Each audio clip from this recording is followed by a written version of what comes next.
अध्यक्ष महोदय, हा जो विषय आहे तो छत्रपती संभाजी महाराजांबरोबर कोणी तुलना करावी याचे काहीतरी आहे.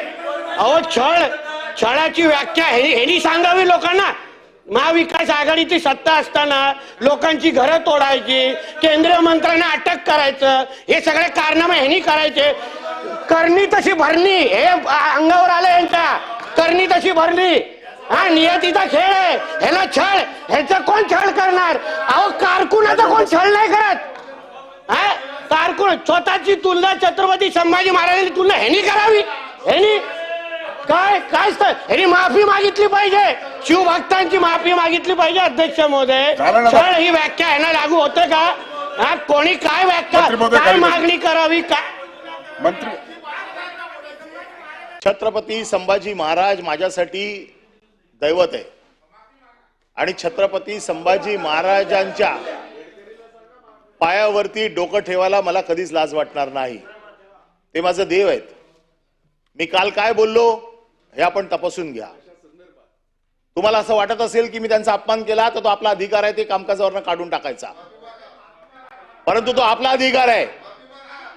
कोण उठतंय आणि बोलतंय त्यांच्याबद्दल मग आम्हाला पण बोलावं लागेल. मी त्या संदर्भात डायरेक्शन दिलेले आहेत. आपण म्हणूनच सांगतो सभागृहाच्या मर्यादा या दोन्ही बाजूने सांभाळल्या गेल्या पाहिजेत आणि ते सांभाळून घ्यायची जबाबदारी आपली आहे.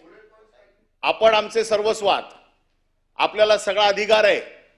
माझ्या तोंडून जर एखादा चुकीचा शब्द गेला असेल तर तो कामकाजाच्या पटलावर काढण्याचा आणि मला समज देण्याचा अधिकार तुम्हाला आहे, या लोकांना नाही. हे कोण आहेत? तुम्हाला आहे तो अधिकार. हे कोण आहेत? तुम्हाला अधिकार आहे. तुम्हाला अधिकार आहे. मी त्या संदर्भामध्ये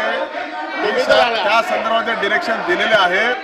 आपण आता अनिल परब साहेब, आपण आता मुद्द्याशी बोला. आपल्याला मी मुद्द्याचं बोलतो. कन्क्लूड करा. मी मुद्द्याचं बोलतो. मी काल काय बोललो? मी काय बोललो काल? की छत्रपती संभाजी महाराजांचा धर्म बदलण्यासाठी छळ केला गेला. छत्रपती संभाजी महाराजांचा छळ धर्म बदलण्यासाठी केला आणि आमचा पक्ष बदलण्यासाठी केला. याच्यात चुकीचं काय बोललो? याच्यात चुकीचं काय बोललो? आणि तरी देखील आपल्याला वाटत असेल की मी काय चुकीचं बोललो असेल तर तो आपला अधिकार आहे. आपला अधिकार आहे. पण या सभागृहातल्या एका सदस्याने आपल्या कुत्र्याचं नाव शंभू ठेवलंय. घ्या त्याची माफी. पहिले शंभू नाव ठेवलंय. या गुढीपाडव्याला त्याची माफी मागणार काय?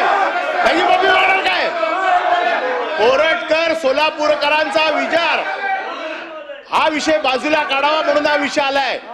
पण तरी पण मी आपल्याला अधिकार देतो. माझ्या शब्दावरती जर काय आक्षेप असेल तर आपल्याला अधिकार आहे तो शब्द काढून टाकावा. दुसरा विषय असा आहे की मी राज्यपालांचं अभिभाषण हे पिजन होल मधनं, त्याचं नाव आहे श्रीकांत भारतीय. त्यांचं ट्विट आहे माझ्याकडे. घ्या ट्विट आला समोर आहे. तुमचं नाव आहे. तुम्ही माफी मागितलेली आहे.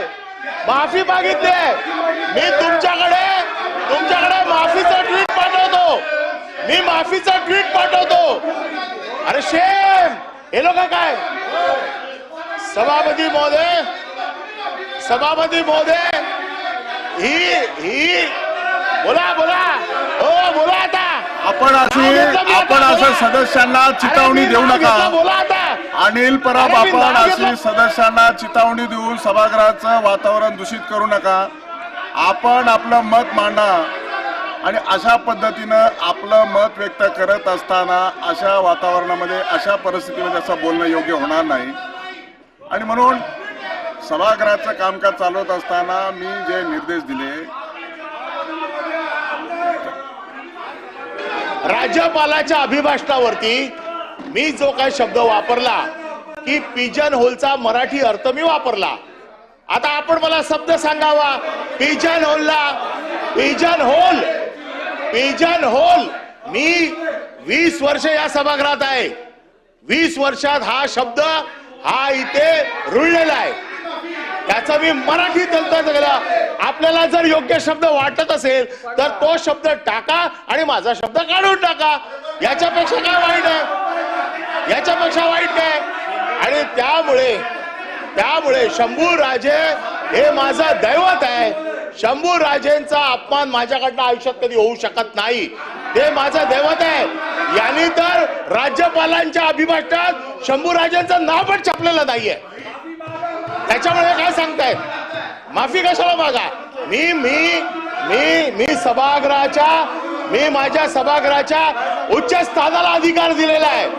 मी माझ्या सभागृहाच्या उच्च स्थानाला अधिकार दिलेला आहे.